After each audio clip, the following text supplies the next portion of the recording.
గారు 2000 పెన్షన్ ఇచ్చిండు కదా, మరి ఈయన చెప్తున్నాడు కదా 4000 ఇస్తా అని, ధనిక రాష్ట్రం కదా ఇస్తాడేమో అనుకున్నారు. మరి ఎక్కడ పోయింది అలా ధనమంతా? ఎక్కడ పోతుంది అంటే ఢిల్లీకి పోతున్నది, ఢిల్లీకి పోతున్నది. ఇలా నిజంగా మహబాద్కి ఇక్కడికి వస్తుంటే కవితమ్మ ఫోన్ చేసింది, ఎంపీ గారు ఫోన్ చేసి మన అధ్యక్షురాలు ఫోన్ చేసి అన్నది, అన్న కాంగ్రెస్ వాళ్ళు కూడా ఏదో కార్యక్రమం పెట్టుకున్నారు, పోలీసు వాళ్ళు అంటున్నారు ఈ రోడేమట వద్దు, అట్లా నెల్లి కుదురు మీకెళ్ళి తిరిగి రమ్మంటున్నారు అని అన్నది. అంటే నేనన్నా ఎందుకమ్మా అన్న మన ప్రోగ్రామే ఒక పెద్ద నాయకుడు, మా ప్రాంతంలో అందరం గౌరవించే నాయకుడు నూకల రామచంద్రారెడ్డి గారని మంచి నాయకుడు ఉండే, ఆయన విగ్రహం, ఎందుకంటే ఆయన గతంలో మంత్రిగా పనిచేసినాడు, ఎమ్మెల్యేగా పనిచేసినాడు, నికార్సైన తెలంగాణ వాది. నిజానికైతే అప్పుడెప్పుడో 1970వ దశకంలోనే ముఖ్యమంత్రి కావాల్సిన స్థాయి ఉన్న నాయకుడు రామచంద్రారెడ్డి గారు.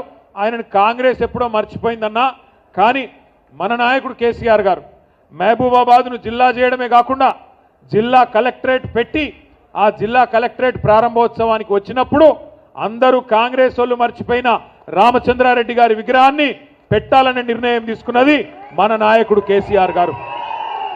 కేసీఆర్ గారు నిర్ణయం తీసుకొని రామచంద్రారెడ్డి గారి విగ్రహాన్ని అధికారికంగా పెడుతున్నామని చెప్తే, ఏ రామచంద్రారెడ్డి గారు అయితే నిజాయితీగా ఆనాడు నిజాయితీగా బతికిండో, ఏ రామచంద్రారెడ్డి గారు అయితే కాంగ్రెస్ అధిష్టానానికి డబ్బులు ఇవ్వకపోవడం వల్ల ముఖ్యమంత్రి కాలేదో, ఇలా ఆ రామచంద్రారెడ్డి గారి విగ్రహాన్ని ఢిల్లీకి మూటలు మోసే సన్నాసులు కొంతమంది ఇలా ఆవిష్కరిస్తున్నారని చెప్పి ఇప్పుడే ఇక్కడికి వస్తే చెప్తా ఉన్నారు.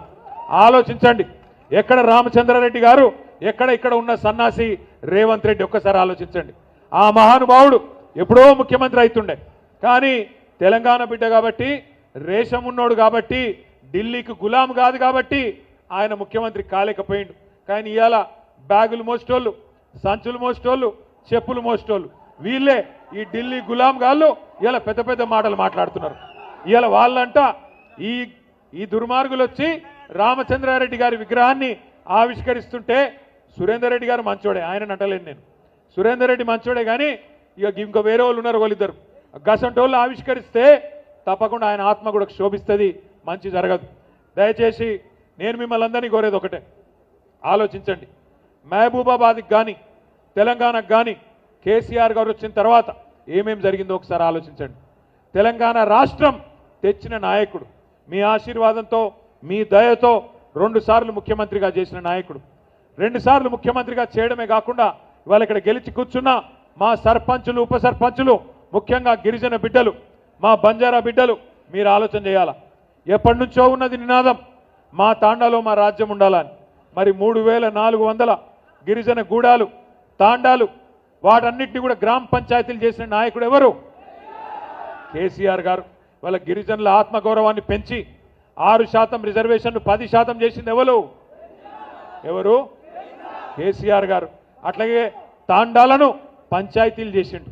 ఒక్కొక్క తాండాలో పంచాయతీ చేయడమే కాకుండా బ్రహ్మాండంగా ప్రతి పల్లెలో ఇవాళ చిన్న చిన్న తాండాలు 500 ఓట్లు 400 ఓట్లు ఉండే తాండాలలో కూడా ఇవాళ ఒక ట్యాంకర్ ఉన్నది, ఒక ట్రాక్టర్ ఉన్నది, ఒక డంపింగ్ యార్డ్ ఉన్నది, ఒక వైకుంఠ ధామం ఉన్నది, ఒక నర్సరీ ఉన్నది, ప్రతి ఇంటి ముంగట ఒక నల్లా ఉన్నది. ఒకనాడు మా రెడ్డి నాయక్ గారికి తెలుసు, ఒకనాడు మేము కొత్తగా ఎమ్మెల్యేలు అయినప్పుడు 2009లో ఎండాకాలం వచ్చిందంటే ఊర్లలో పోవాలంటే భయం అవుతుండే. ఏ ఊరికి పోయినా బిందెలడ్డం పెడుతురు, ఏ ఊరికి పోయినా కుండలడ్డం పెట్టేది, గడబడి ఉండేది. మాకు బోర్ కావాలా, మోటార్ కావాలా, నీళ్లు లేవు, బావి కాడికి వెళ్ళి తెచ్చుకోవాలి, కిలోమీటర్లు నడవాలా అని చెప్పి గడబడి ఉంటుండే. ఇలా పరిస్థితి ఉన్నదా తెలంగాణలో? బ్రహ్మాండంగా భారతదేశంలో ఆదర్శవంతమైన గ్రామ పంచాయతీలు ఎక్కడ ఉన్నాయంటే, మరి వాటిని తయారు చేసింది ఎవరు అంటే మనకు తెలుసు,